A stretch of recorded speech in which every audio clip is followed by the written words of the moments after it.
Hey, what's up? This is Rob. I'm the founder of Not Just a Phase, and I got a few quick announcements here before we start today's show. We've now monetized our airwaves and our ad space on Instagram. So if you think your brand or product would make sense to work with us, please shoot us an email at notjustaphaysubmissions@gmail.com. If you don't like listening to ads, feel free to subscribe to our Patreon at patreon.com/slash notjustaphase worldwide.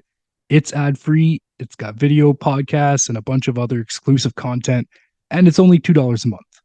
Today's episode of Not Just a Phase is brought to you in part by Pugdale Fest 2. Welcome to Pugdale.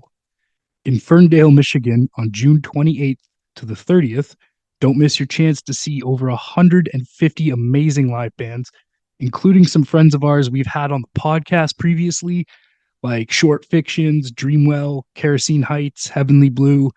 The festival's going to have an art battle, short film fest, some comedy showcases, and a bunch of other stuff.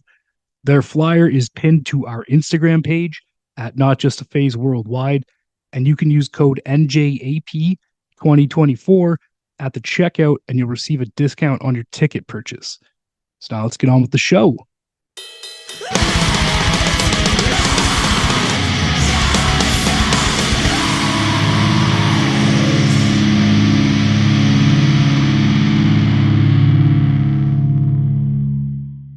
Hey Kip, can you hear me?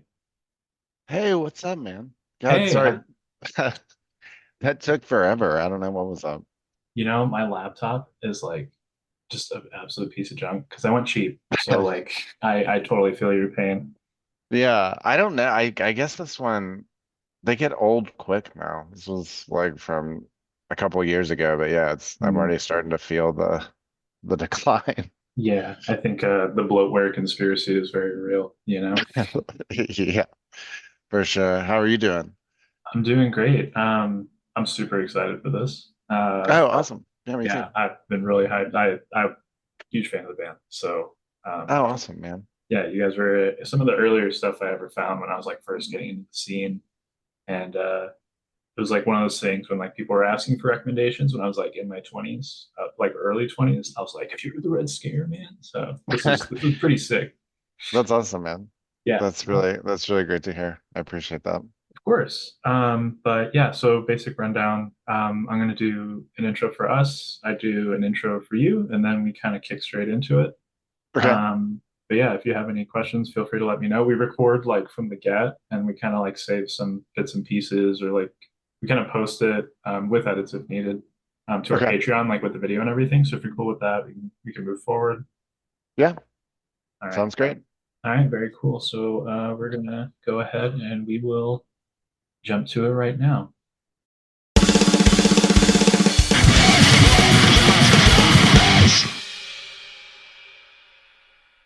Ladies and gentlemen, trans and non-binary punks of all ages and denominations, welcome back to another episode of Not Just a Phase, and thanks for joining us on our fourth season.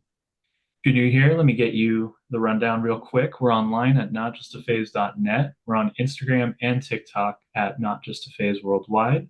We're also on Twitter at NJP Worldwide, and we currently have a Patreon with all of our video podcasts and bonus content and all that good stuff. If you want to help support the expansion of our podcast and Blogspot and all the other content we continue to create for you. We always want to give a special shout out to our brothers in Blocko Media, who are also in the bands Modulo Lunar, a really sick band. Make sure to check out Blocko Media for all your video editing needs and check out that band for all your sick riff needs. So there's been a big resurgence in our scene over the last few years, which is, of course, like awesome to see. And one of my favorite things about this new wave of interest and people getting into the sound and all that kind of stuff is that bands that felt kind of overlooked in the past are finally getting their rightful due, not only for their like incredible work, but for the influence they wound up holding on the evolution of what we call screamo that was really felt but not truly honored. And nestled in these newly lit archives of fantastic bands is the Red Scare. Born from the Knoxville scene of the late 90s, early aughts, their panicky, heavy, and melodic sound blended swirling emotive hardcore with the adamantium edge of metallic punk. And as jangly as they were heavy and as dancey as they were urgent, echoes of their sound can be felt even in today's band. So we are beyond excited to have guitarist and vocalist Kip Uhlhorn with us today. Kip, thank you so much for coming to the show. How are you doing? Yeah, thanks for having me. That was a really nice intro. I appreciate it. Yeah, of course. All right, awesome. Um, So, yeah, I'm I'm sorry, doing great. How are you? doing good. It's been a little bit rainy over here. I wasn't sure exactly where you were hailing from. I know we talked Mhm. the CST time zone, Yeah, but where are you at? I'm in Southern California. Oh God, I'm so jealous. We yeah, hopefully we'll be back there at some point. But yeah, I'm in Memphis right now. Oh, very cool. All right. So yeah, so I don't know how the weather's been over there. It's been a kind of wonky over here. It's been like windy, gusty, rainy. So nothing to be super Yeah, jealous about. I was talking to a friend of mine earlier in LA, and he was saying it was raining a lot currently. So Yeah, and it was supposed to be hot this week, so it's like no one's really sure what's happening anymore with California weather. So yeah. Yeah, I lived there for 2 years while I was in grad school, and mm, I can't I'm not sure I can remember it raining while I was there, honestly. yeah, rainy days are kind of rare. It's been nice to have more of it because California's been in like a perma drought forever, but Yeah, yeah, it definitely catches people off guard a lot, yeah, which leads to a lot of problems. But yeah, um, so as a podcast, we're always very curious, like what kind of podcasts you listen to, like what interests you, like those kinds of things. Do you have any you're currently listening to? yeah. Let me think about that for a second. Um, I mean, I feel lame even saying this, but I definitely am a sucker for true crime. I feel like my girlfriend kind of probably ramps that up. Hmm. She's like super into it. Um, I'm trying to think what I've been listening to lately. Yeah, You we'll know, be getting a I lot of true like crime. So, yeah, I think it's pretty, I was listening to this Dax Shepard podcast the other day. hmm. I forget what that's called, and they were ranking it was like it's the podcast that he does with the conspiracy theory guy. Hmm. What is that guy? David Farrier. Okay, And I don't think I know that. they were I forget what it's called, but they were ranking like the best true crime like not even just podcasts, but just like true crime entities going back to like kind of like I guess like the Thin Blue Line. Hmm. Kind of like have you seen that documentary? Thin Blue Line, I don't think I have. No. It was like uh really groundbreaking. I think it came out in like the late 80s, early 90s, but it was Errol Morris. I don't know if you're Hmm. familiar with him or not. But they kind of like cited that as like the genesis and then went through I guess did you ever like see the staircase in any form that's taken? Hmm, I don't think I'm familiar with that. What is that? Okay, it's like this it is I guess it was like early 2000s and it's this author of like I think his genre is like military fiction or something like that. Hmm. But his wife died falling down the steps Oh shit. in their house, and my hold on a second. I apologize. My son is give me 1 second. Yeah, no worries at all. Hey, this is Kip from the Red Scare, and you are about to listen to Codaliths on Not Just a Phase podcast. This is about to be available on our double LP discography coming out on Solid Brass Records in June.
Okay, sorry about that.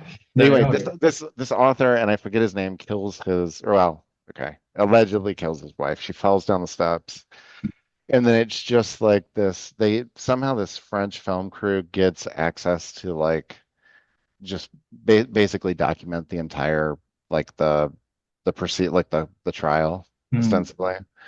And it really, I mean, it feels like that was kind of like the first modern like true crime. And they made like an HBO like biopic series about it. Like there's Oh, been like a cool. few like iterations of like the story.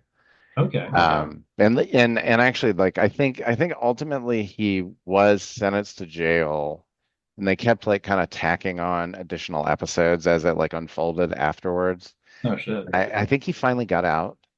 Oh. Um, yeah, and I mean, like they cited like I don't know if you ever saw Paradise Lost about like the West Memphis Three child murders, but anyway, they went pretty deep. That was my I think I Hmm. listened to that earlier today. So Oh, okay. Sick. Yeah, that's a deep one. um, yeah, I've been checking out your podcast also. Oh, Like thank you.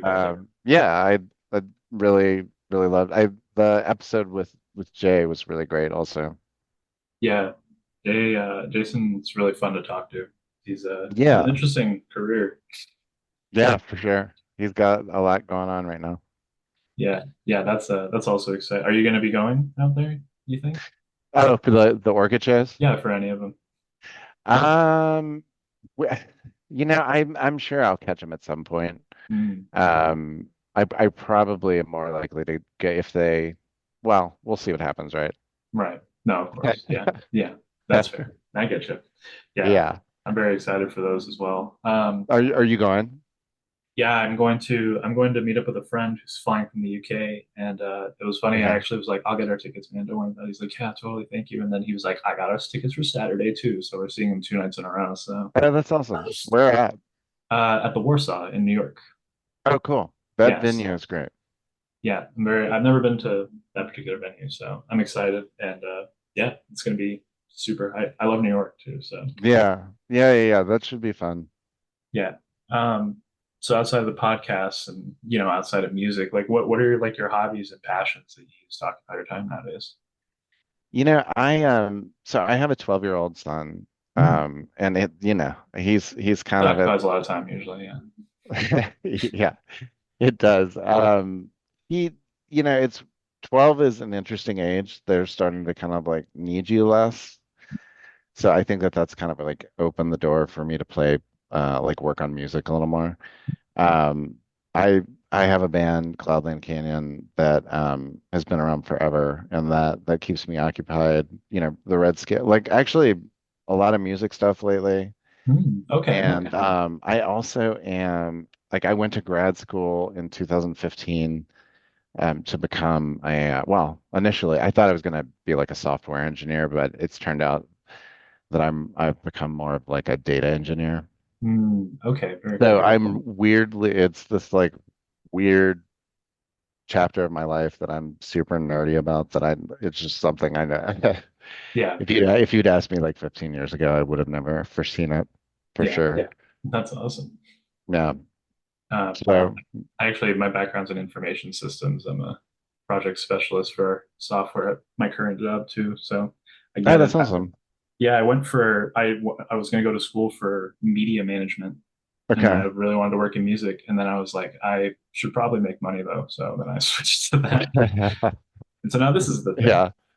Yeah. It's funny. I got a job at Pandora Oh, sick. right during grad school, and just through like really like music nepotism.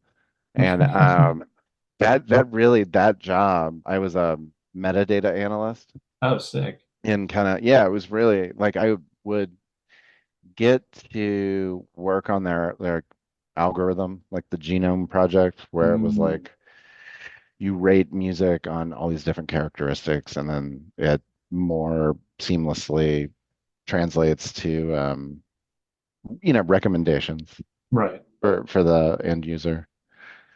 Yeah, So that's yeah, rad. I didn't even yeah, I didn't know that data science was even a thing before then. I had seen the movie Moneyball and kind Mm. of found, I don't know if you've seen that or not, but Oh yeah, great film. yeah, yeah. So I mean, really, in a way, Moneyball, I have a weird relationship to, just because I kind of my interest in that almost like predicted what I would end up doing for a career. Okay. Like the conceptualization of like using the Yeah, numbers to kind of create or like like build an idea of like a team or like I guess in your yeah, it's case like a like product. I think the idea of using math to, which I honestly, that's another thing. Like I had no idea that I would ever be interested in. Hmm. But yeah, ostensibly using math to like solve real world, like just real life problems, or Yeah. like create solutions. Yeah. It's almost like the way philosophical proofs make sense of the world, Yeah. or something like that. Yeah. Which I feel like we could have like a whole separate 3 hour conversation about that. So you heard it here, Yeah. kids. Kip is telling you when you look at math and you say, when are we ever going to use this again? Actually, you're going to use it again. So Yeah, like you got to well, get get yeah. ready.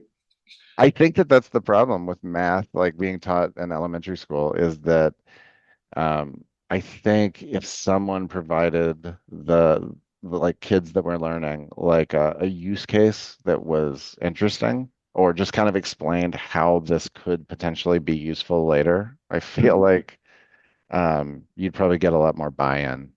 Yeah, I agree. Like if Yeah. people knew that the Nitro Circus, which is I don't know if you're super familiar with it, but like for those who don't know, it's like motorbikes, skateboarders, BMXers, flipping, flying. They have like an entire data team and Uh-huh. predictive team that uses like stats and measures and velocity to make sure nobody dies. That's a pretty Yeah. sick job. So, Yeah. Yeah, it is really it's amazing how many different forms it takes, for sure. mhm. It's So, funny that you talk about Pandora too, because during that era, I'm pretty sure every time I would put on Circle Takes the Square, within like 6 songs, I wound up at Maroon 5. And really?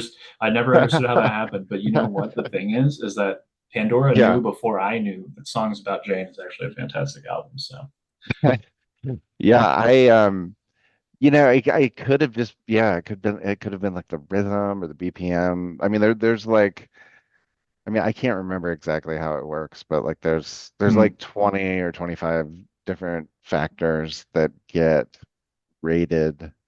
Um, yeah, and assign it's like it's essentially like tagging something. yeah, which it seems to be like the science of that is just so incredibly advanced now. Like with like how Spotify Yeah. recommends things and everything. It's fascinating. Yeah, I'm sure that like I mean, obviously I think AI will play a large role in that. I think Mm, the value God, this is so like inside baseball. Yeah. Please feel free to edit any of this out. Rob's But I gonna get think mad at me for talking about this.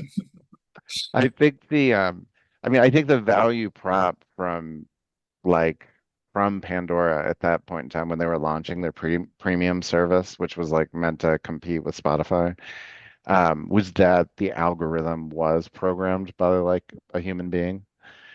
Um, and yeah, that was kind of like what they were hanging Mm, their hopes to win that battle on. damn. Well, hopefully, I mean, a little bit now, right? History has absolved them somewhat because there's so much, so there's so many like issues and like, caveats with AI. So, Yeah. Yeah, it'll be interesting to see how it unfolds. It's definitely from what I do during the day mm, becoming, you know, just the influence of it is compounded like every day, I feel like. yeah, yeah, I'm sure. Yeah. Um, but yeah, as much as it pains me, I would love to talk more data and algorithmic stuff, but Yeah, anytime. Anytime. we should chunk into the meat and potatoes of everything. So Yeah. I really want to know, like if we could start from the beginning, like what is your introduction into punk or hardcore or rock Mhm. music? Like what's the like beginning of that story that moves to the Red Scare? Yeah, let's see. I mean, I honestly I think I feel like the first two, I mean, this is like everybody, but I mean, I think Minor Threat for sure. Which is something that I came across via skateboarding. Which I was never great at, but I feel like just kind of being involved in that subculture introduced me to a few things um that kind of served as a Rosetta Stone for like punk and hardcore. I'm trying to think like, like so after, Minor Threat and Black Mhm. Flag, um, I think were things that I was like aware of probably, I don't know, maybe starting like well, no, I think I heard the Sex Pistols in sixth grade. Okay. And I really loved it and was not allowed to listen to it at the time, probably because of the name of the band, I would Yeah. assume. But so yeah, I already kind of had that, at least in the back of my head. So and that was really the first music that I heard. A friend of mine in sixth grade was really into it, but that was the first time that something like really, really clicked with me, where Mm. it was like I had never heard anything like that, and I don't know, it just um some level of excitement felt different than um, music that I liked before. So, Okay. and I think, and I think like, I was really into kind of like shoegaze and like the Smiths and stuff like that. Teenage Fan Club, I was Mm. really into going into like ninth, 10th grade. And then subsequent to that, kind of started getting into more like hardcore and punk. Um, I played in a band. I think one of the big things with are you familiar with that band Everyone Asked About You that Numero just released? Yes. Big fan of them as well. What'd you say? I'm a huge fan of that band as well. Oh, okay. So this is a really interesting fact. Matt, the bass player from Everyone Asked About You, and myself were in a band that was my first band when I was in, I think it started when I was either in 10th or 11th grade. And Matt was a few years older than me. He had just moved to Memphis from Arkansas to go to art school. And I mean, he definitely served as like that guy, like that older brother kind of guy to, tell me what was cool. Right. Brought you in, got you wise with Yeah, that stuff. yeah. So I think that so he and I did this band for a few years. I What's think the name it of the broke. band? It was it was called Superstar. Okay. I think it started out as more of like a pop punk thing, and then moved kind of into territory that was pretty similar to that band Evergreen, the California Evergreen. Oh, okay. Oh, sick. So yeah, very I think it's definitely been posted online. We had like a an LP that we recorded that never came out, and yeah, like a demo that Yeah. was that has some moments, but the later stuff is is definitely the stuff that I would probably show people. Yeah. So Yeah, I know the yeah, archives are voracious for that kind of stuff. I'm sure people are yeah, bugging you about that a lot. yeah. I feel like it'll come out at some point, Okay. more than likely. Oh, very sick. Yeah. That's cool. But yeah, he like I'm trying to think like he would he was a little older obviously, so like I could go to shows with him, and I'm trying to think like we I know we went to see like the Breeders, Pavement. All right. I'm pretty sure that we saw. Um yeah. So I mean I feel like he what I didn't learn from skate videos, he kind of helped me fill in the blanks a little bit. Especially with I mean, I think most importantly was probably right spring and like the gravity stuff. Like he kind of turned me on to like Heart Attack and Maximum Rock and Roll. Oh, very rad. Damn. Yeah. That's a cool little nugget of history, some overlap for all you history Yeah. nerds out there. Yeah. Yeah, I don't know if I've ever talked about that before, but yeah, it's definitely an interesting little thing that we did. Damn. Okay. And then so you play in the band with Matt, right? Yeah. Is that like after, the band like breaks up or kind of like everyone moves in their own direction? Like, are you in what's the timeline from that to forming The the Red Scare? Yeah, so that would have been like, I mean, I think we started kind of playing together in like 93 or so. Um, God, it always sounds so ancient now. It's amazing. Yeah. It's like when we used to talk about the 80s, like 10 or 15 years ago. Man, when I would talk about the 80s in the 90s, I mean, that seemed like, like 100 years ago.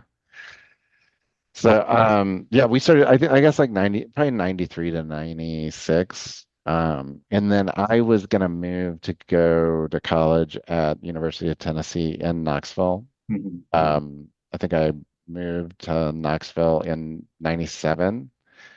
And yeah, I had met Matt, another Matt, our drummer, for the Red Scare. Right. Matt Hall, right? Yep. I think I met him. Okay, so I was in between these two bands. I was in a really, really short-lived thing, and we just happened to play a show in Knoxville with Matt's other band. Mhm. Matt was in a band called New Guard 843, and Great he name. had yeah, yeah. I think I'm trying to think what that even was a reference to, but he played drums in that band, and he had never, I found out later he had never played drums before, no lessons, no Oh nothing. shit. And I was just like so impressed watching him play drums that I was like, this is the guy that I'm going to be in a band with next year when I move here. So, so yeah, I think after they played, I just went up and was like, hey, dude, we're going to do a band. And he agreed, thankfully.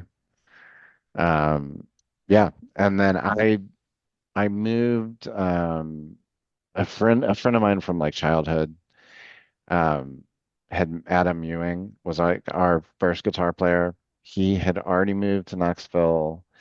I think he already knew Matt. Like he moved a semester before I did.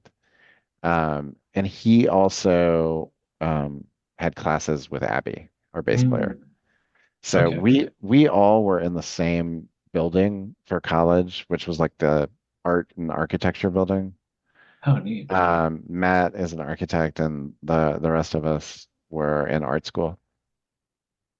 Um, so yeah, Adam had classes with Abby, introduced us to her. she was just, seemed like one of the coolest people I'd ever met. And yeah, I mean, honestly, like the thing I think of that's really funny is I'm pretty sure that we probably had played the first Red Scare show in December of '97. Um, and it was amazing. It was like I think with 400 Years in Hell, Shaddad. Oh shit. Yeah, it was. I mean, that's like a pretty intense first show to play. Seriously. But it was also the best first show I think I've ever had, and I think we had only started practicing in September. Like, so I mean, that's such a short here. I mean, that's like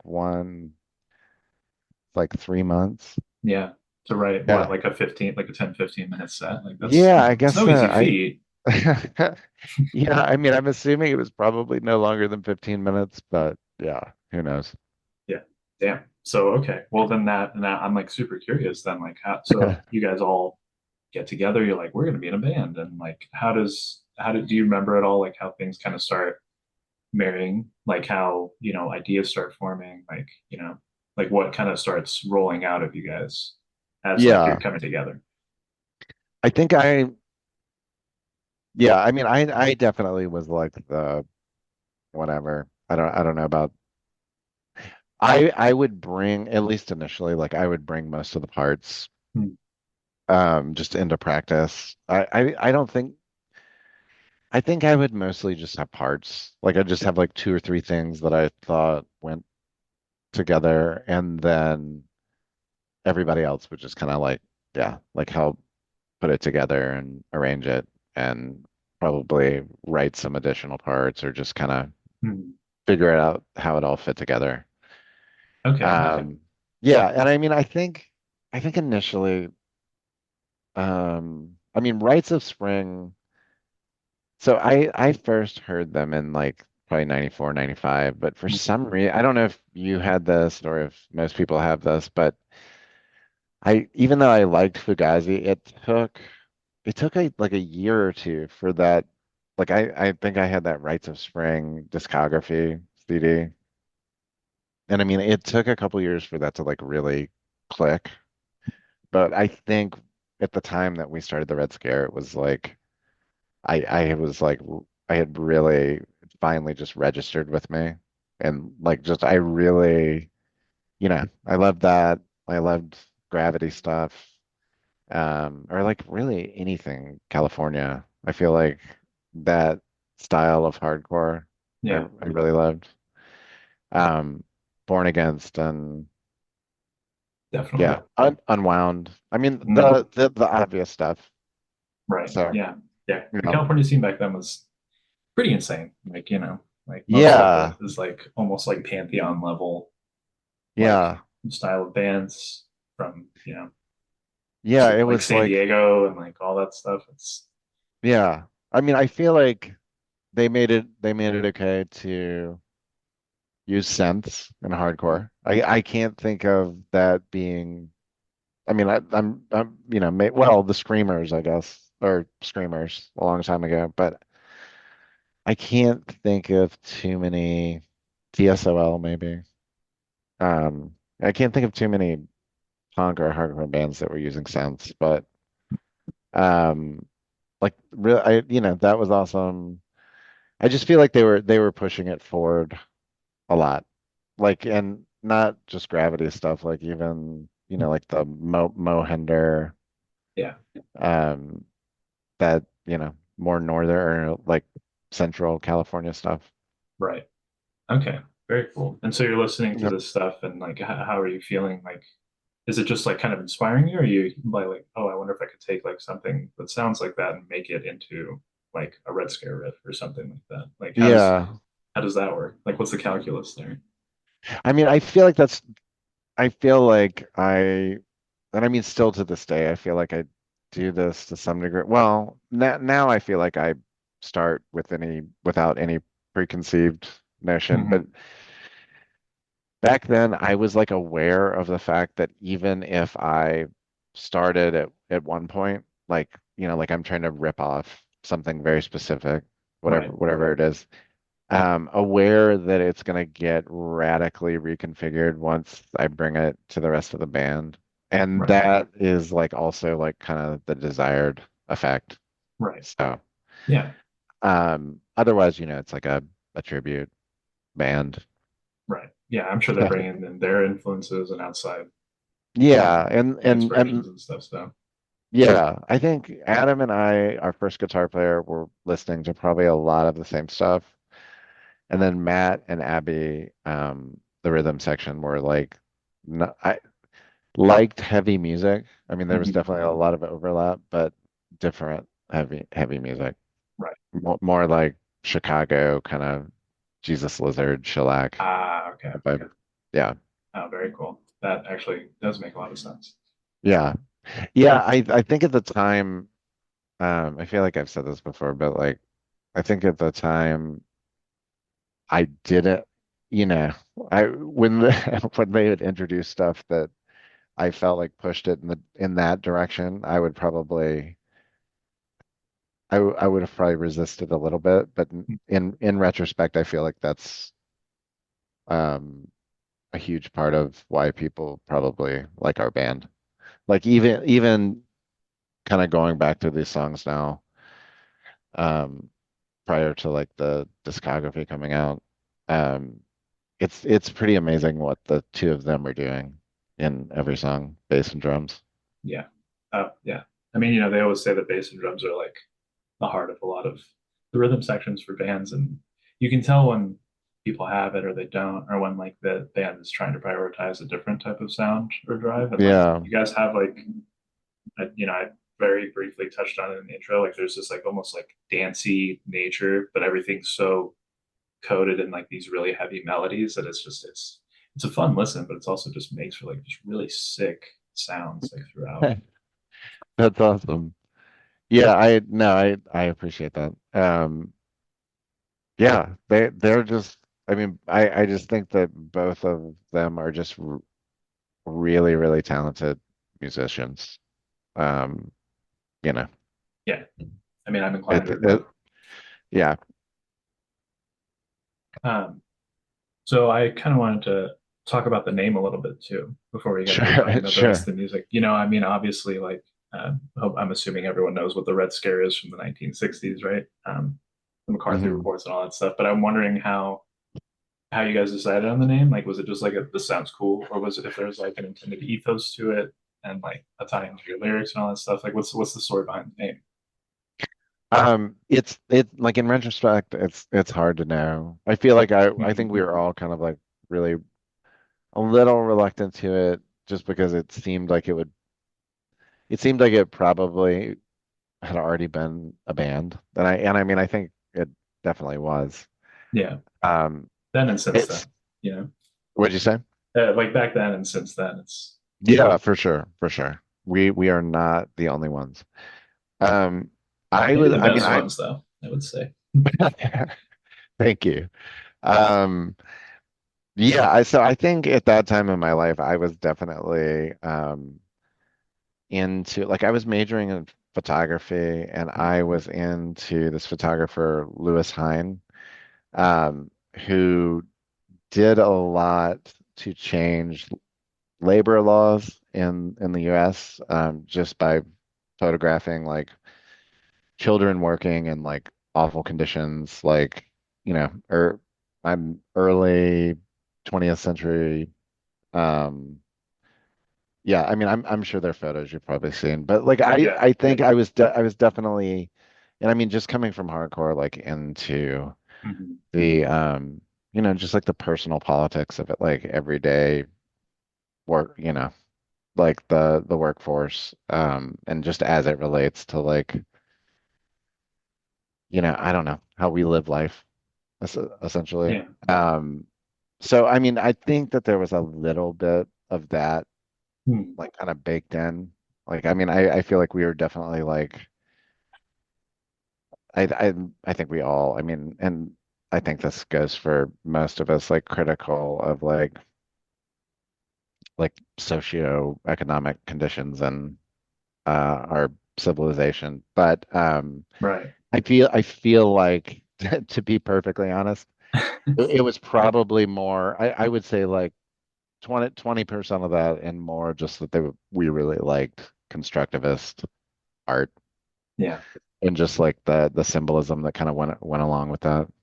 Okay. So yeah, and if you can pull socialism in there a little bit, um, sure, sounds great.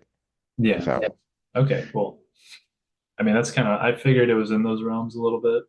Obviously, it's like a yeah, charged name, and I know a lot of bands from that era have so much of that baked into their work and like what they present on yeah, stage. And so, yeah, I was always very curious about what it meant specifically to like you or like anyone else in yeah. the band. So thank I you. will tell I will I will tell you this. I do not think that any of us ever used the sickle and hammer intentionally. Right. I think that like even I was looking at this like poster for Capillary Lockdown that Mhm. Trouble Man just created when that record came out.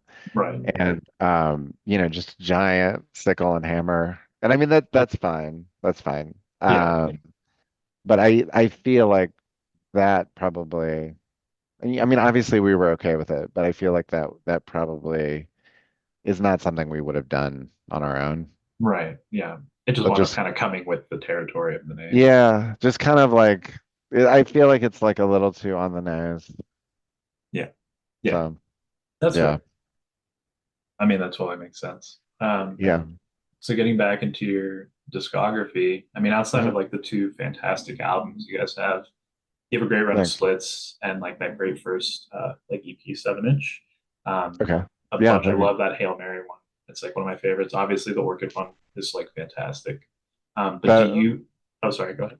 no. That's awesome. Chuck that from Solid Brass. Like I always kind of forgot about Earache from the Hail Mary split, but Mm, yeah, he's always telling me that that's one of his favorites. So that's I've great. been yeah, I kind of went back to that recently.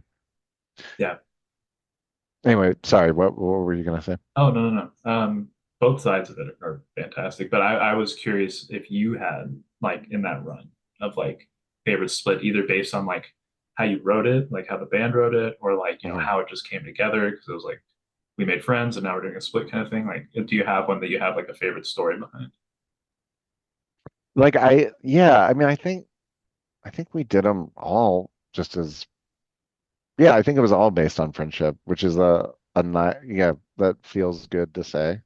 Yeah, Um Yeah, yeah, I feel like the world was really small back then. Because I mean, mm, I feel like all of the bands that we kind of hung with and ended up and played shows with and ended up kind of um experiencing like a modicum of success. I feel like we yeah, met them all really quickly. Mile Marker is a great example. Yeah, we met Orchid really early, like I think 1998 maybe even. that was like right Which at the cusp of them like coming together and everything too. yeah. I mean, it was definitely I think for both of us we we met them at a show that we played at Mile Marker's house. Mm. Um, but yeah, sorry, what I think I went No, off no, no. course from the question. What were you asking me again? Oh, if you had like if what which of like the first EP or any of those splits is like, do you have like a favorite? Either because you really like the Yeah, song or because you really like the story of how it came together, or it's just like a really fun memory with the band, like something along those yeah. lines. I feel like the um the the split that we did with Pancration, I Mm, think, but like we um I feel like I always want to shout them out just because I feel like that's one of the most underrated bands ever. And we just loved like being we did like a 6 week tour with them. It was like the first tour like first tour like that where we'd ever done the entire country, I think for both bands. So yeah, I feel like that split carries a little more meaning than most things. I really Mm, love the song on the Orchid split. Um, I'm trying to think what else. I like how with the True North split, I think it's mhm, cool that we I think we decided on tour to do a split with them, even though we didn't have a song to do it, mm. and kind of like it, like sound check or just, while we were setting up our gear every day, we somehow learned to cover that song "Send Me an Angel." That's really Um, fun. yeah, it's fun. That almost kind of came together out of a joke that ended up being cooler than I thought it would be. I mean, it's So always those nice surprises, you know? yeah, yeah, for sure, for sure. Okay, well, very cool. Um, so I know we were talking about the 80s feeling like forever ago, but unfortunately, the year 2000 is further away than it feels like it's ever been. And Capillary For sure. Lockdown is about to turn 25 next year. So, I mean, That which is that's like cool. It's so cool, but I'm sorry for bringing that to your attention. you know, it could I think that I think it actually I think it came out in 99. Oh, So shit. we might even be I know the Trouble Man version, the CD version came out in Mm, 2000, but um I think technically it came out in summer 99. So we okay. might even already be there. So Yeah, we're and already in the throes of it. that is a disturbing fact for sure. Yeah. Um, Yeah, and it's crazy, obviously, and disturbing, but obviously, it's it to me at least, especially in the context of the history of this whole genre, right? Like it still hasn't lost any of its edge or bite. Like I've been listening to it, in the weeks preceding this, and Mhm. it still holds up so well. And I was just wondering how it maybe Thanks. felt for you, whether if you've recently revisited or like came back to like a Mhm. while back, like how does it feel like kind of looking back on that album, like almost or a quarter century on a Uh, quarter of a century on. um, I don't know. Like, is it? I mean, I love it. I mean, I don't know if it's lame to talk about how much you love the records you've made, but Absolutely not.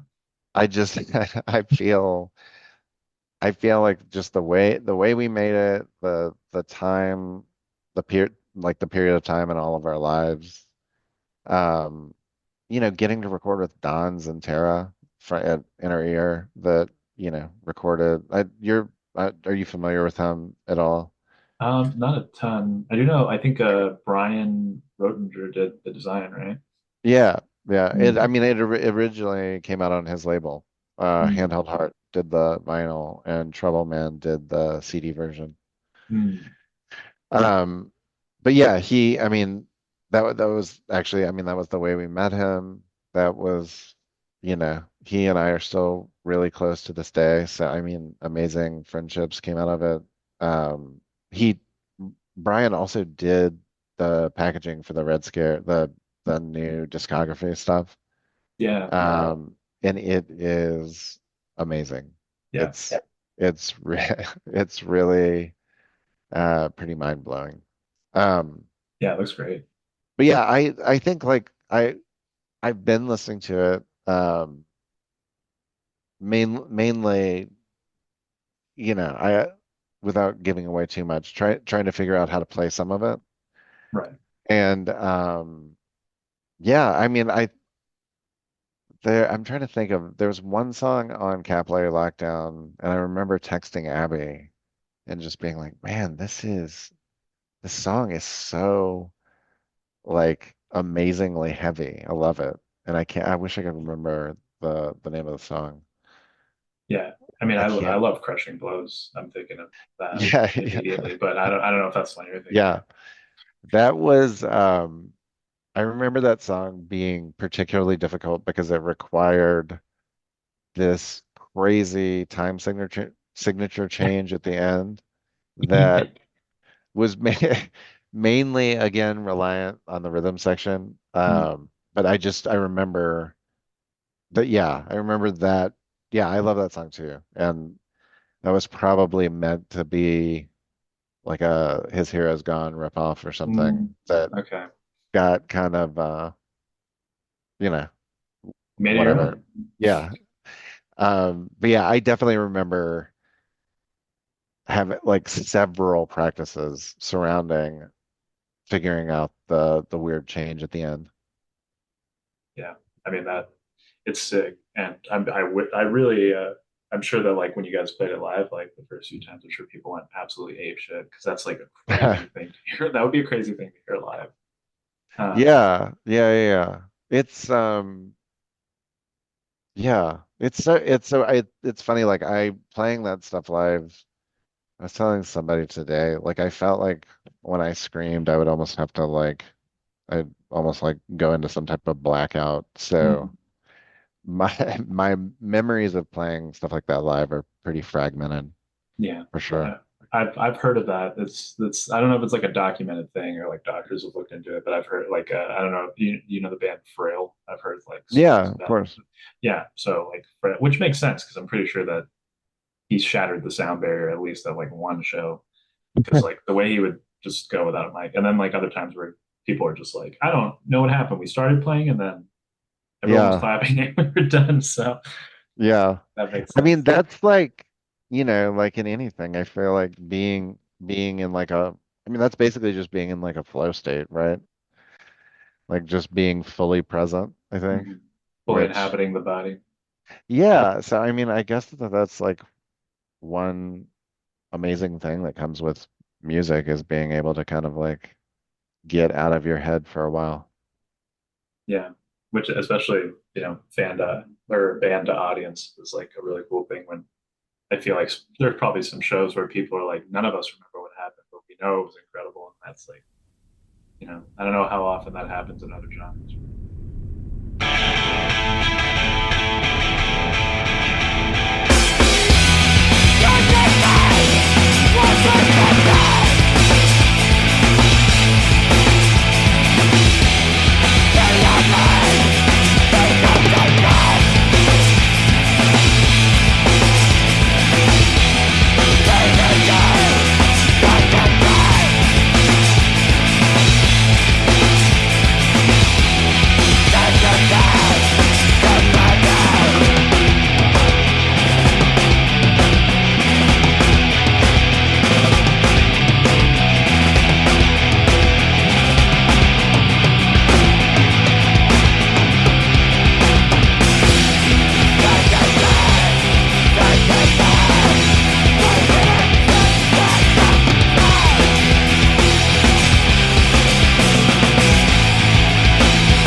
But Yeah. Yeah, yeah. Well, I mean, and I think, yeah, I'm sure a lot of that has to do with like I mean, I think definitely early on, the no barrier between audience and band was super appealing. oh yeah. So I wanted to talk about the discography coming out on Solid Brass Records, which Sure. is awesome. Shout out Jason again for helping put this interview together. Um, Yeah. I mean, how does it feel like looking back on all this time, like looking back on all these songs, like the memories of these splits and albums, Yeah. obviously It having so many fun memories and having the band's body of work all come together in like one place. yeah, it has been it's been a lot of work, but it has also been so much fun. Like it's just like one of those things that you don't really think about. Um and also just finding out that like the degree that people care about it um is really cool. Like I mean it's just not something I think we were really well, so Trouble Man, that label that we were on, Right. hasn't been around in like I don't know how long, but maybe like 15 years. Yeah. Okay. And so like whereas say like Orchid, their records have kind of stayed in print because of ebullition. So really I mean we were all just busy doing other things, and I feel like there's not really one person that like we don't have like the Adam from Jawbreaker like archivist kind of guy in the Yeah. band. So yeah, I mean it was like a crazy amount of work digging up all of this stuff, like the just all of the photos, and it turned out like Abby just had like a treasure trove. Like it turned out like Abby and Brian Rottinger just like documented everything we did for. It's amazing. But yeah, it really is crazy. Like she has like it's all organized. It's like by city and Oh, year. wow. So yeah, I mean it's so yeah, it's just it's crazy to see pictures of yourself on that level Hmm. um of something that we did like so long ago. Just not even like seeing content that you didn't even know existed is Yeah. just like really cool. And all that time was just like so fun. And it's so much fun to kind of like re-inhabit that space. Just, kind of, I mean, I sort of hate nostalgia or Hmm. sentimentality. Or maybe it's just that I fight those kind of things. Um, so yeah, I feel you know, I, it can feel kind of corny or self-congratulating at certain points, but it is just like really fun. And honestly, like I think the coolest thing is getting to connect with Matt and Abby. Just have a reason to be in contact like all the time now. Um, I mean, we just like they're two of like the closest and dearest friends I've had my entire life. And yeah, it's nice. I mean, especially Abby and I have just been talking a lot because Matt is in Denmark until next week. Um, so yeah, like yeah, it's so much fun. It really is. Yeah. That's really wonderful. I mean, And that's it's like the easiest way to put it. that's so cool. I Yep. mean, just hearing like lifelong relationships built. I mean, that's what it's all about, right? The Yeah. reasons people come into the scene or like find each other through bands is like you build these foundations for like relationships that you can carry with you forever.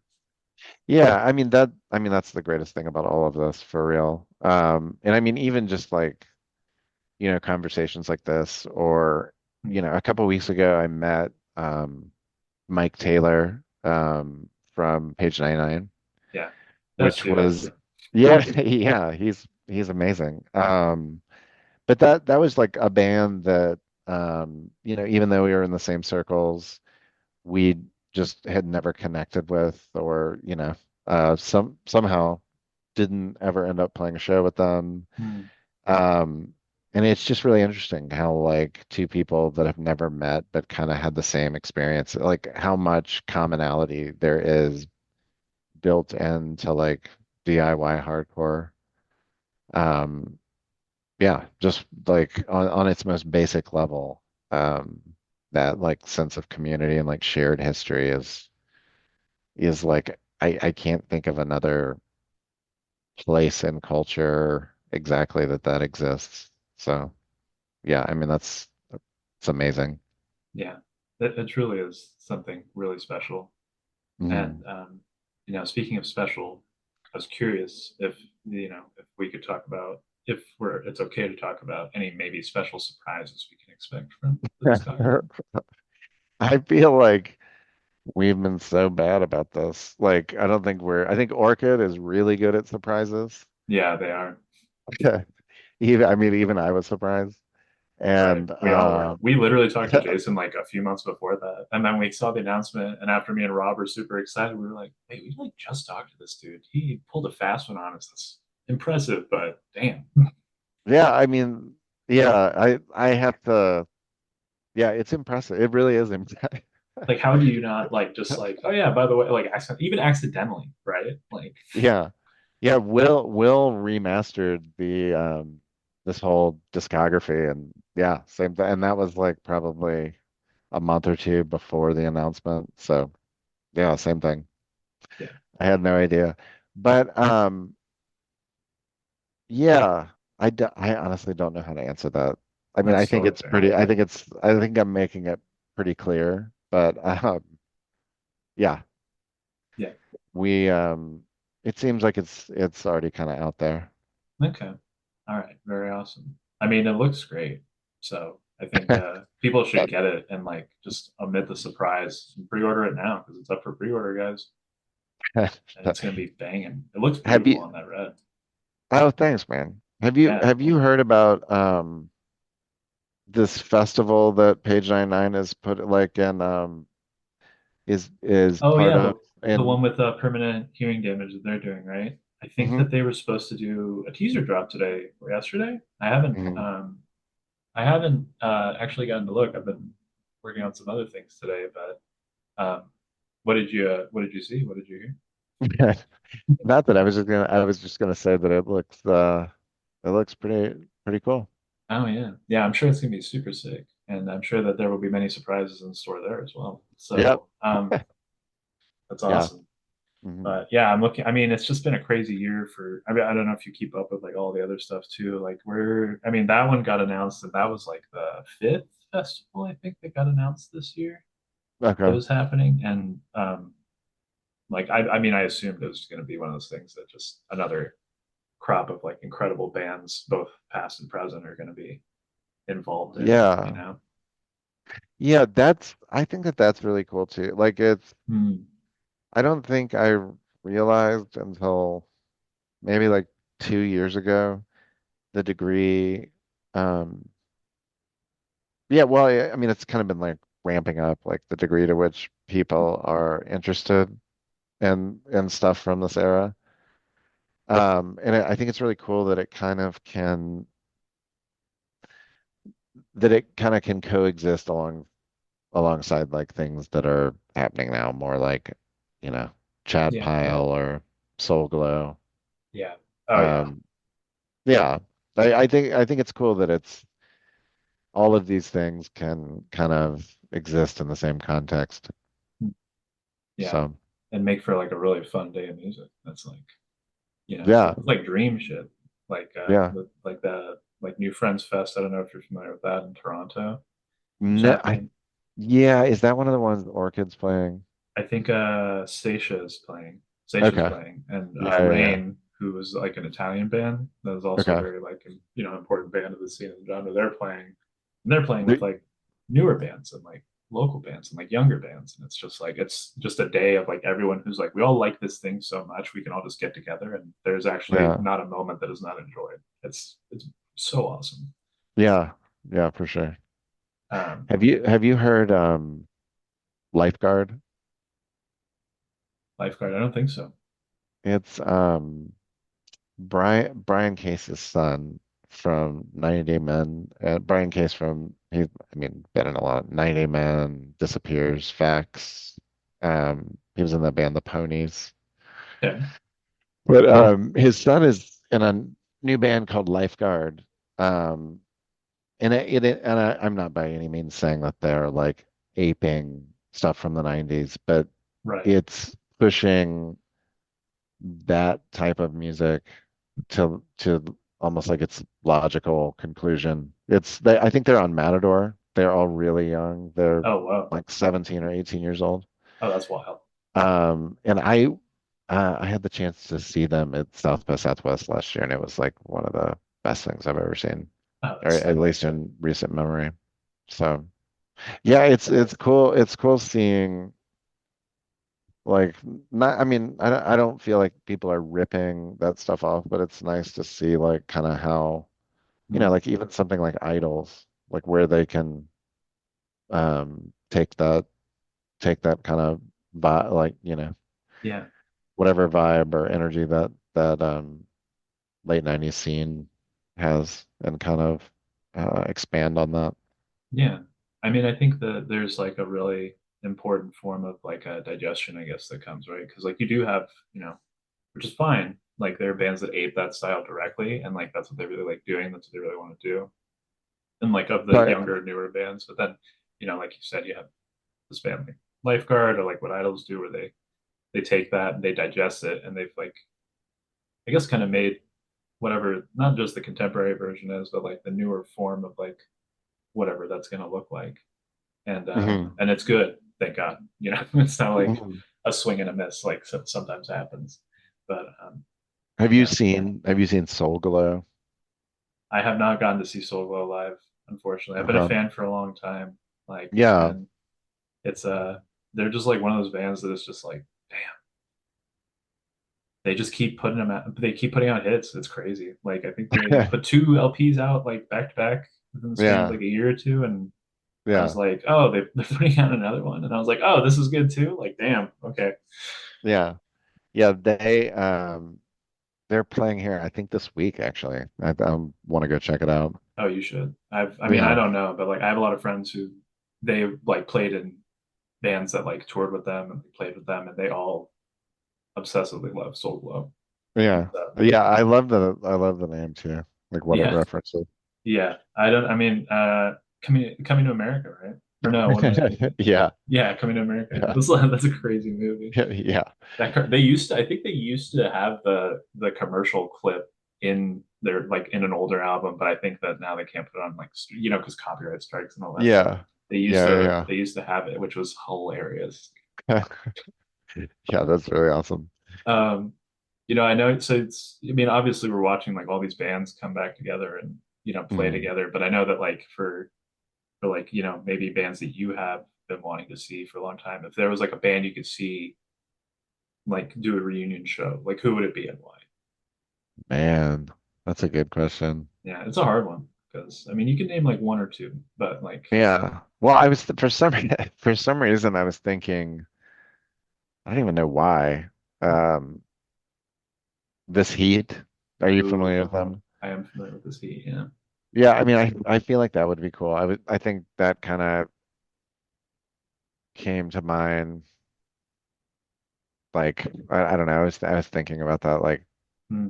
not too long ago just because I think they were doing like that this is not this Heat thing or whatever. Hmm. I think I was just thinking, man, it'd be cool to just see this this is this Heat. Yeah. Um, yeah, what else? I mean I don't know. Throbbing Gristle maybe.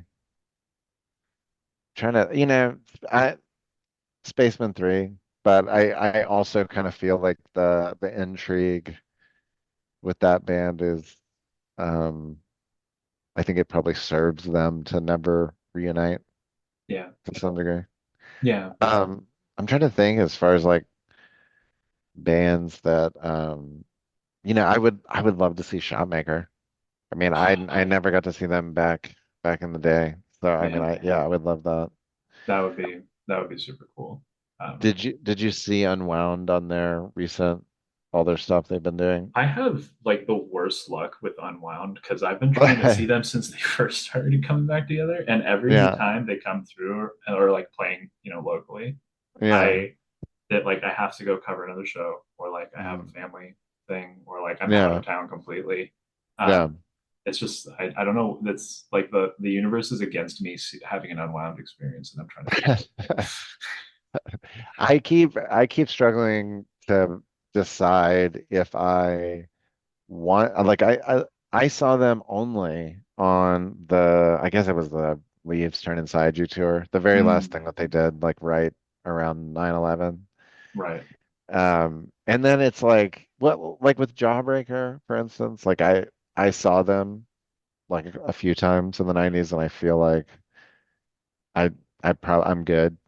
Like I Yeah. probably don't, I'd rather just like kind of leave it the way in my mind that it was, like, memories. Yeah. And I'm always kind of like debating about that with Unwound, like Mm. whether, I mean, it doesn't matter. I should just go. I'm sure it'd be fun. I mean, even if Uh, it's bad, it's like at least you took the shot, right? yeah. Yeah, it's not like gonna destroy the band in my mind or anything. Yeah, those So albums still get to stand on their own. yeah. I mean, outside of Yeah, nothing short of like watching a complete temper tantrum on stage, or like I don't know if you know the yeah. Brian Jonestown massacre. Yeah. Where they just like Yeah. well, like they had a whole tour plan and then they got canceled because they just started fighting on stage again. Yeah. He must have gone off his meds again. Yeah, that's kind of what it seems like. Yeah, I think I was under the impression that he was taking bipolar meds and was Mm. fine for a while, at least for a while. But Yeah, I don't know. I mean, so there's it seems like there's always something about touring for certain musicians, especially ones that have to deal with a lot of mental health stuff, where like really it either is like the space, the time and space where they feel like this is like kind of who I am, or it's like this thing yeah, that just exacerbates all the worst aspects yeah, of like their mental health. So I feel yeah. I like mean, that's why that band fights so much. well, yeah. I mean, I to be fair, like I guess they get to. I was gonna say like touring for anybody is like a bunch of people being stuck in a sardine can. I mean, I'm assuming that it's probably that situation is rectified a little, at least partially, by being on a bus, which I Mm. would assume that uh, Brian Jonestown Massacre is. But yeah, I mean, tour can drive anybody crazy, you know. Like, I mean, you're in a scenario where things like the importance of things gets inflated often. Yeah, So it's right. easy to argue. Um, about shit that's dumb and also like, for Yeah. especially for introverted people, I feel like it's difficult to get your recharge in. Mm. Yeah, that is 100% true, and been the downfall of many a band. Yeah, yeah, yeah. Yeah, and especially like if you're like touring in the 90s, Oh my God. it's not Yeah. like people were getting, I don't even know how we did it. I mean, I yeah, you were, we all wonder that too, to be honest, because it was like phone books, addresses that you'd have to get and be like, yeah, I think we're here. Like it's that's dude, so it's sick, but it's like holy shit. man, so sketchy touring without a smartphone for Yeah, sure. not even I mean, Yahoo Maps at that point in time anymore. And if you were lucky, it no, would we have. didn't. Like, I feel like when I was in Panthers, we had MapQuest directions printed out. It was that era. But Mm, yeah, prior to that, yeah, because I would book most of our shows, and I just remember shit like rolling into a town and just either having like a list of directions that I'd handwritten that I'd, gotten via like a phone conversation with this promoter. yeah, No idea, like no details about how the show would be or like what it would be like or right. anything like that. Yeah, how many bands are for Yeah. sure coming? Like, And then just also, I remember like we used to book this guy Ross in Nebraska was like the guy that would book shows and I mm, guess Omaha or something. And I don't know, I have this like particular memory of like rolling into town and just having this dude's phone number and like having I mean no cell phones, so right, got to find a stopping at a pay. payphone. Yeah. I mean, it seems insane now. It really does. It's hard to believe that that's how it worked, but Yeah, yeah. yeah, I mean, even back then. Like that's like such a harrowing thing to leave your town that maybe you don't see a whole lot outside of No. ever, and then just like be like, we're actually going to drive 1,000 miles in that direction, and then we're going to go play to a bunch of Yeah, strangers every night who we've never met. yeah, yeah, And like, I mean, obviously touring now is like it has its own challenges and all that stuff. It's still like a crazy thing, but yeah, touring in the yeah, pre-internet like accessibility era is yeah, truly something that really should be studied. yeah. Yeah, we could do data analysis on it and That's see. what I'm saying. Yeah. Sometimes I think it's really funny to like just yeah, just for the fuck of it, like run sorry, I hope I can cuss on here, but No, you totally can. um yeah, like just doing analysis on stuff that's just absurd Yeah, is funny. yeah, But yeah, I like that you said that that should be studied. I remembered like so I have to post all of our stuff on Instagram, right.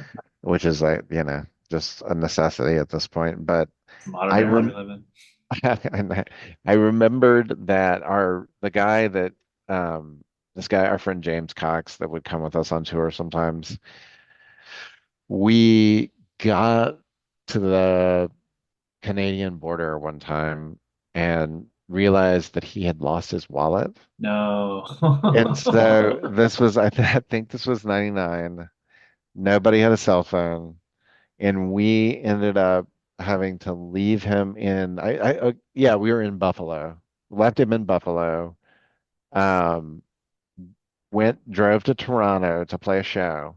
And we had to be like, all right, dude, this water fountain will pick you up here in like 7 hours. So, I mean, I'm kind of glad I came up in that era just because Yeah, yeah, I mean, I guess if nothing else, maybe I got some resourcefulness out of it. right. But You could use a yeah, map yeah, could have used a map. and a compass. But Like you know what's up with yeah, that. yeah, a compass for sure, for sure. So now we'll move into like the ease out period of the interview, where we Okay, kind of have some sillier questions. I mean, I don't know if you remember them from the interview we had with Jason, but one thing we really always like to ask and only answer with what you feel comfortable with or anything. okay. What's the most illegal or dangerous thing you've ever done in your life? Holy shit. Um,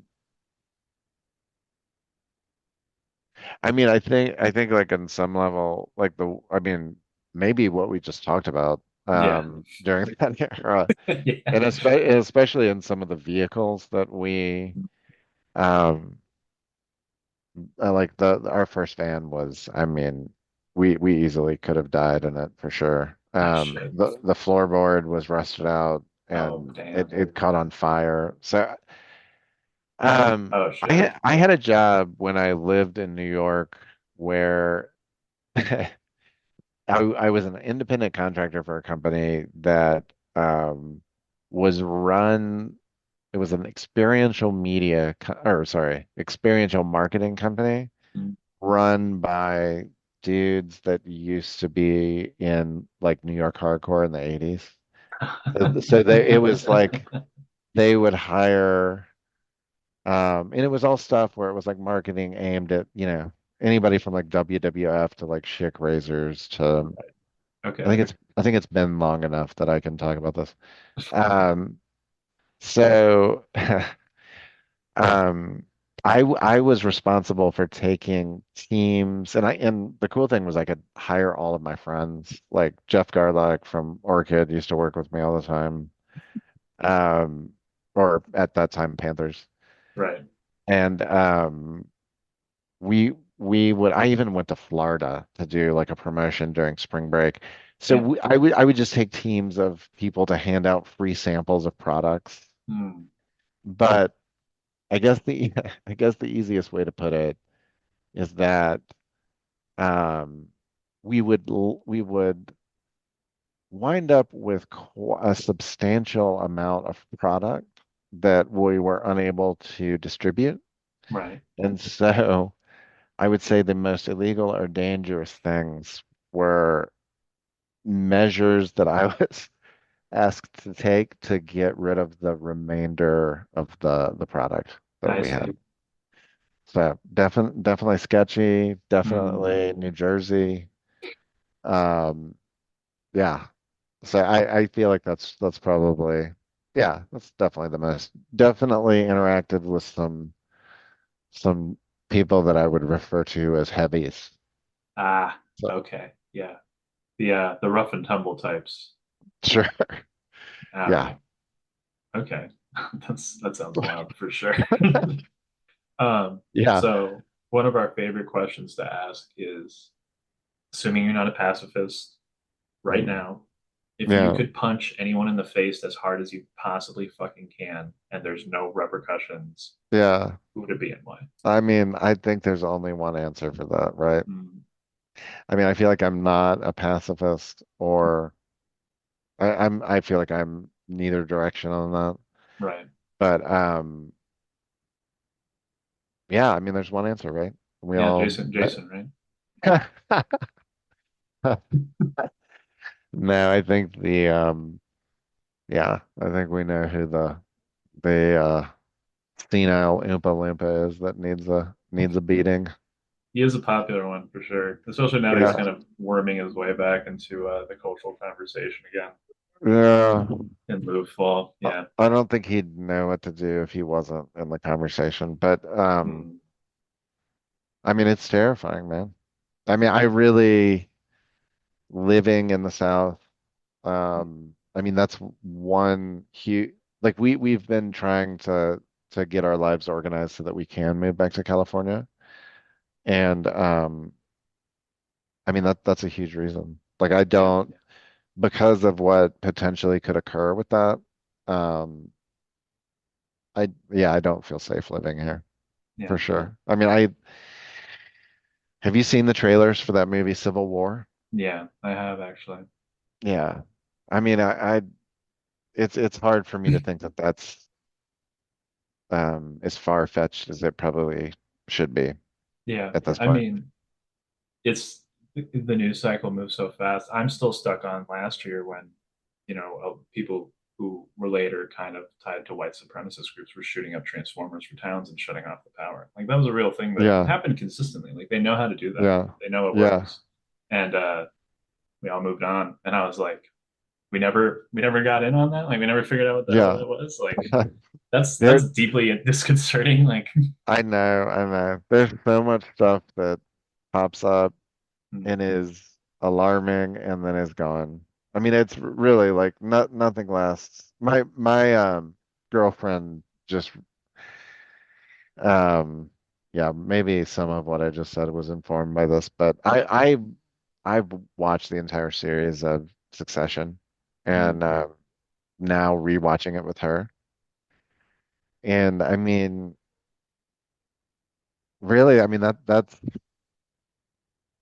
I can't imagine that is not pretty accurate in terms of like the way I remember at one point in time um like Waystar or whatever. Have you seen that show?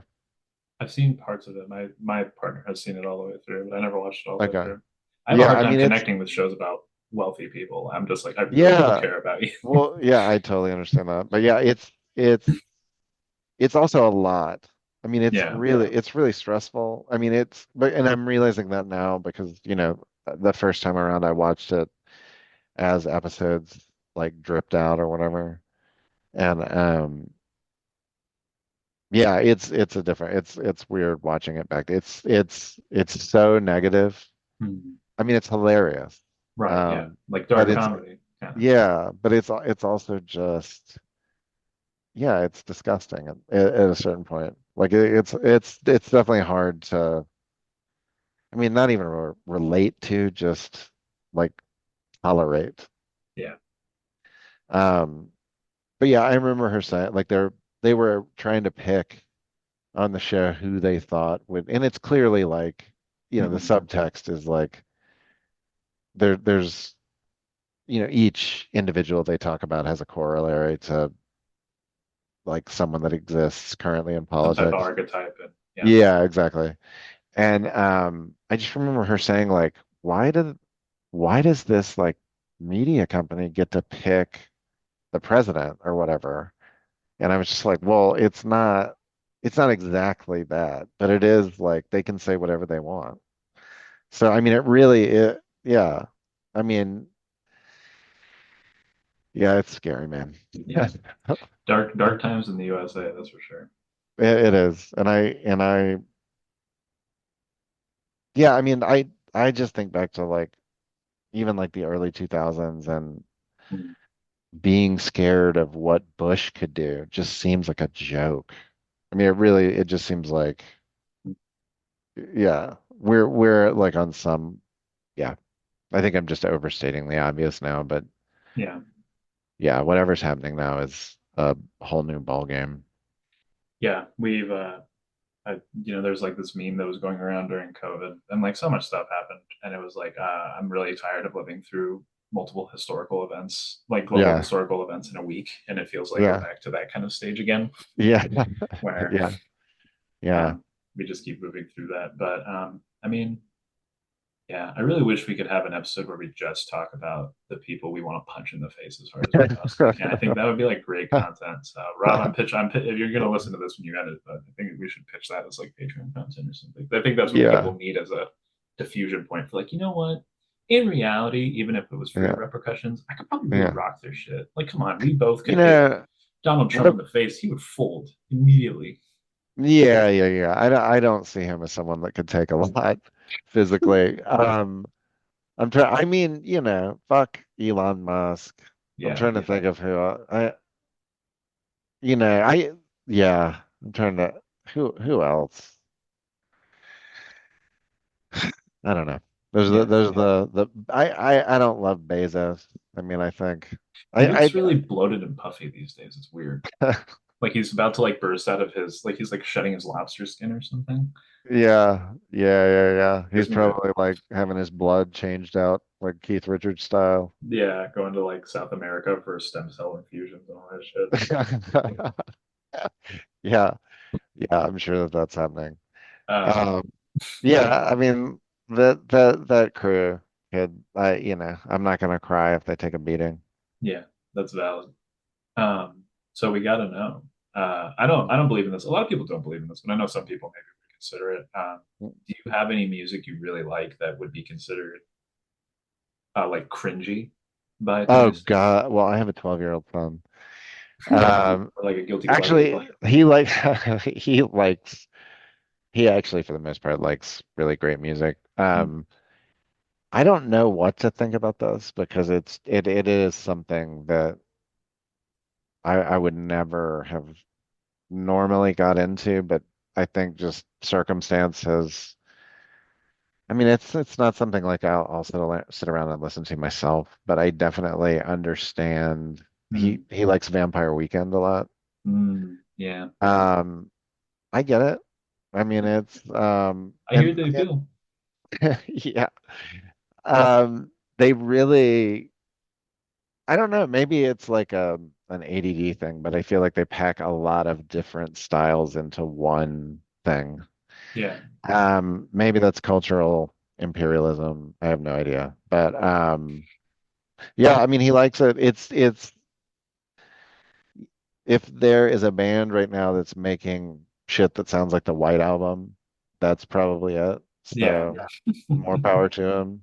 Yeah. Yeah. I mean yeah. I mean I'm sure that there's cringier things that I like than that, but Yeah. that's the one that's coming to mind at the moment.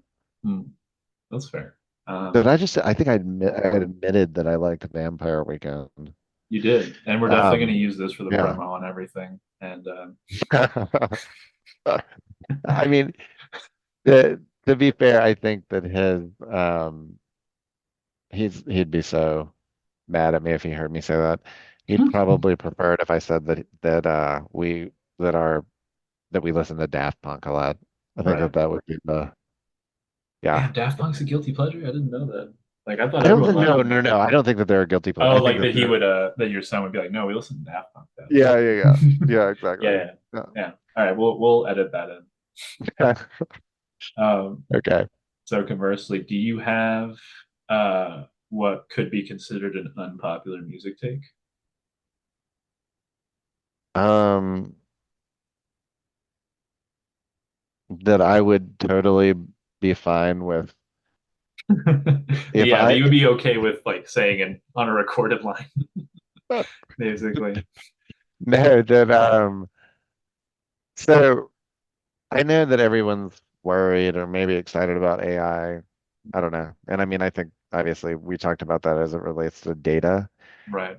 but um if I like I feel like I've created so much music in my life that I'm actually kind of looking forward, and I really like generative music. Like I like um how should I say this? Like not like automatic writing, Hmm. but like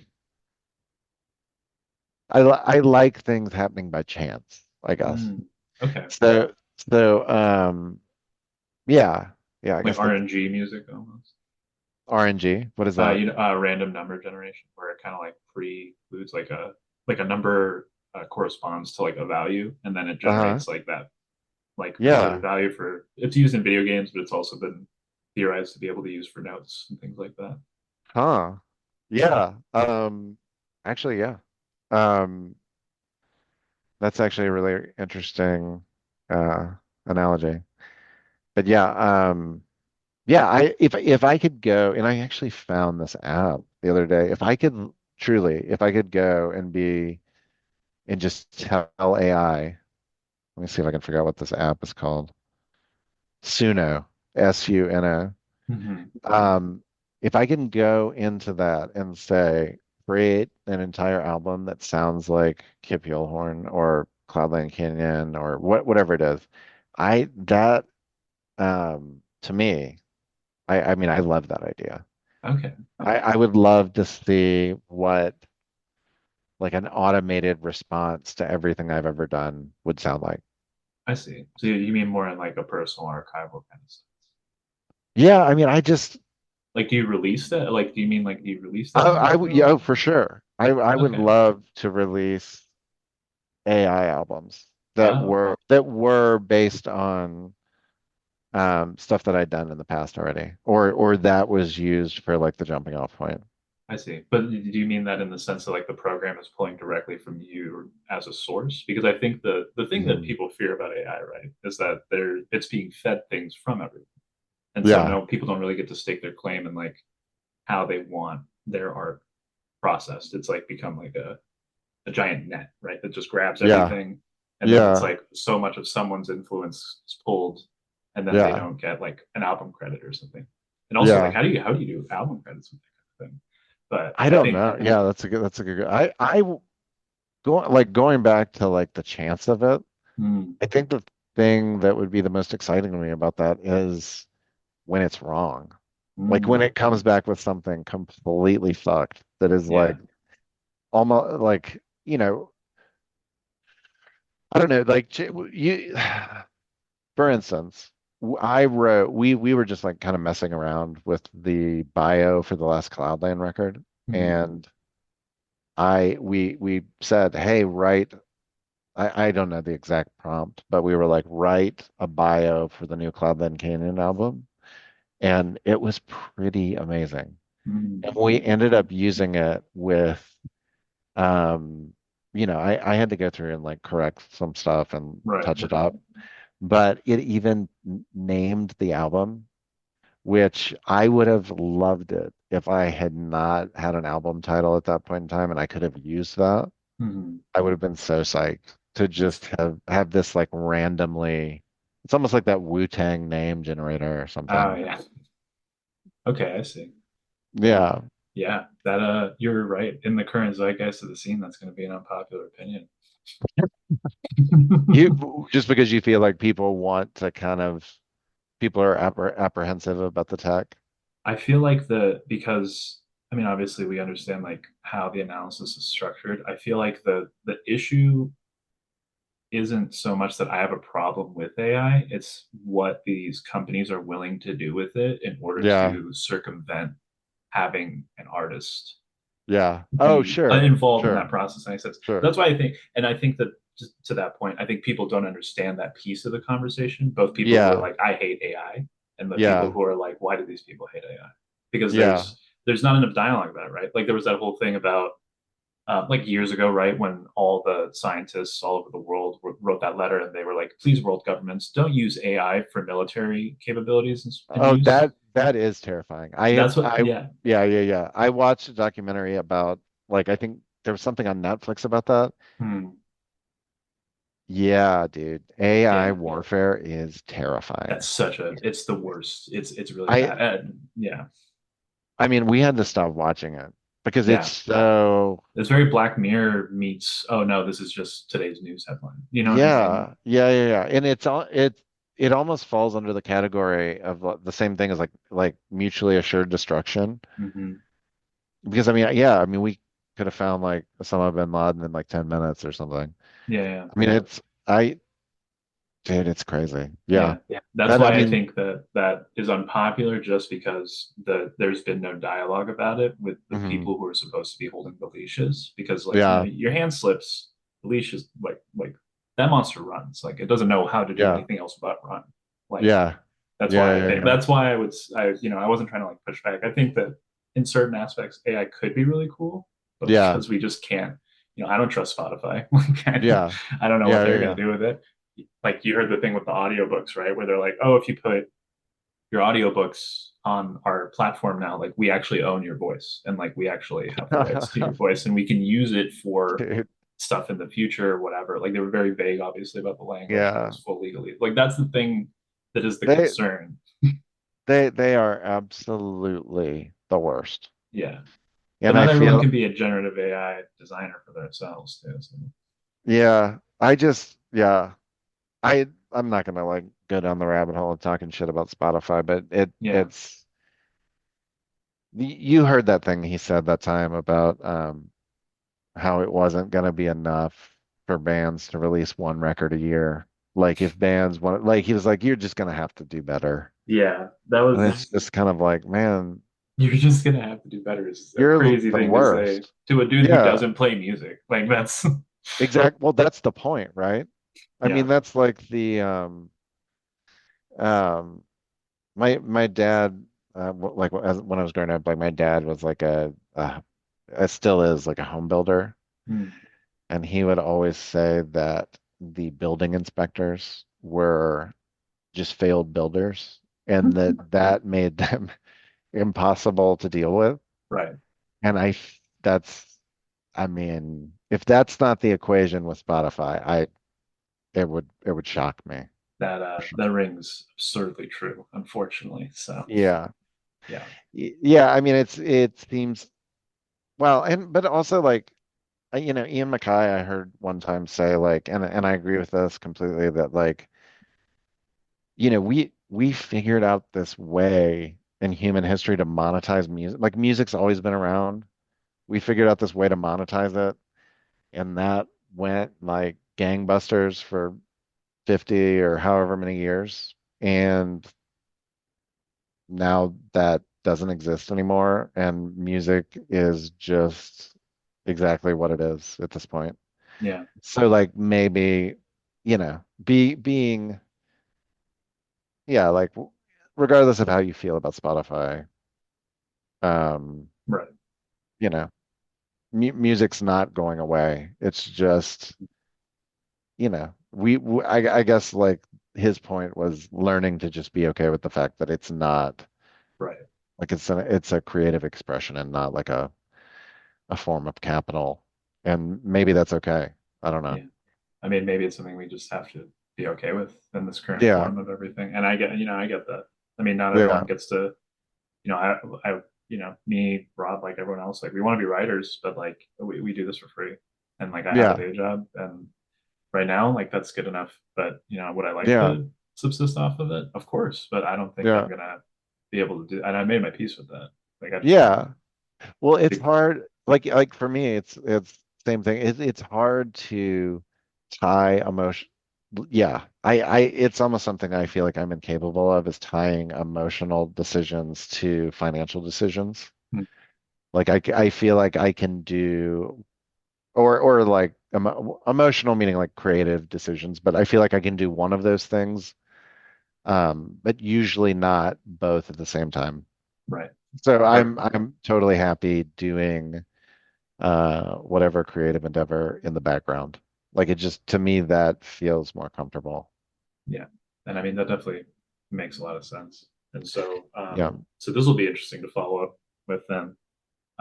If you could give the whole world a gift, what would it be and Mhm. why? Um,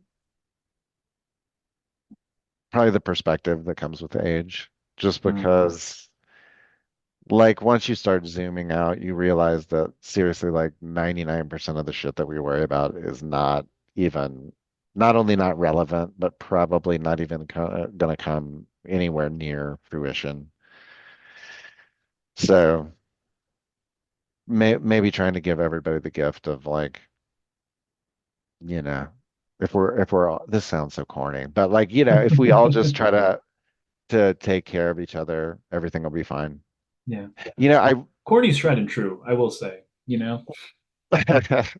well, I mean, it occurred to me that during the pandemic, when everybody, all of the stipend went out, Mm, we have the money to solve homelessness. I mean, oh we yeah. could do that. Oh yeah. It's just we just yeah. Kids wouldn't have to pay for school lunches if we didn't want Yeah. them to, like for real. Like we have the capacity. I mean, God, this sounds so like kumbaya, but I mean, we do have that capacity to like it is a choice we could make to all make sure that everybody's okay. Hmm. God, I can't believe like I feel like I'm running for office right now. But I mean I mean, you know what I mean. No, I know. And it's, you believe, I know it sounds like you're running for office, but in my experience doing this podcast and getting to interview people across like the eras of this genre, everyone has the same sentiment where we really just want to take care of each other and we know we have the ability to. And so now it's just like the fight of how do we get there? So trust Yeah. me, that's not you running for office. That's you being a punk for your entire life. I Like hope that's what so. that sounds like. Yeah, I mean I hope so. Yeah. Yeah, I appreciate that. No, of course. So By yeah, the way, that really quick, mm, have you heard this there's this band, this Canadian band called Women that mm, became Preoccupations. Um, I don't think I've heard them. kind of similar to like Idols or like a band that's referencing um, you know, late 90s DIY kind of stuff. Okay. But their album or one of the guys in the band has a solo project. It's called Cindy Lee that I just heard. And Oh, I've been seeing uh, people talk about that record a lot. yeah, it's really great. And they only released it on YouTube. Oh, sick. I love And that. I hope that yeah. I mean somebody's got to figure out something, right? Yeah. Someone that's the thing about like when you I mean the struggle's real, right? For artists everywhere who are trying to figure things out. The thing is Yeah. that it's also a massive swath of creative people. Like people are gonna figure out the workarounds and like it's gonna happen. It's Yeah. not forever, you know. Like there's Yeah, like yeah, yeah. UAW, like the or UMA, I think the United Musician Associated Workers Union that's like getting Yeah. traction, like all that stuff. Like Oh, you're talking about the thing that Damon from Galaxy 500 is doing. I I believe think so. it's his thing, Yeah, okay. maybe. Or yeah. Uh yeah, I don't know about that to be honest. But I think it is the what did you say it was called? the United Musicians Associated Workers Union or Yeah, something like that. I think it is. I think it's the same thing. That's so Yeah. sick. Yeah. Yeah. Yeah, I definitely it's not even like I'm thinking about the Crass song, like Do They Owe Us a Living? But it's not even that. It's more like who's in control. Hmm. Like this dude is somehow wedged himself into being everybody's boss. Right. And, if nothing else, I hope that one piece of the puzzle changes. Yeah. No, So, I'm in full agreement. yeah. Um, Because- but you know what, Kip, thank you so Yeah, much man. for coming Yeah, this on has been and great. talking, and God, I wish I'm sure we could have like a 3 hour podcast about all this stuff. Which, honestly, I might. If you're ever Nobody interested, wants that. nobody want. I want it, and actually, it's not really about what other people want anymore. So, Yeah. but yeah, thank you so much for coming on. This Yeah, is, man. Thanks for having me. yeah, like it's truly been so much fun, and like really, like the Red Scare is such an incredible band and such an important part of like this genre and like our music history. And like I'm really glad you guys are finally getting your flowers in a number of ways. And so, yeah, Thank you. everyone pre-order the record. It's going to be coming out in June, correct? Like Yeah. the Yeah, yeah, yeah. beautiful double LP, really nice crimson red. I'm looking forward to getting my copy and you know, That's awesome, man. yeah, Thank you blasting so it. much. Of course. So this part of the show is actually the space where you get to do shout outs. You can do Mhm. plugs. If you've got other stuff you're working on, like your other bands, you mentioned them. Causes that are important to you, things like that. The space is for you. Interesting. I never plug social media because I feel like, Mm, I mean, it's all Instagram, right? Everybody can find everything. yeah. But yeah, definitely.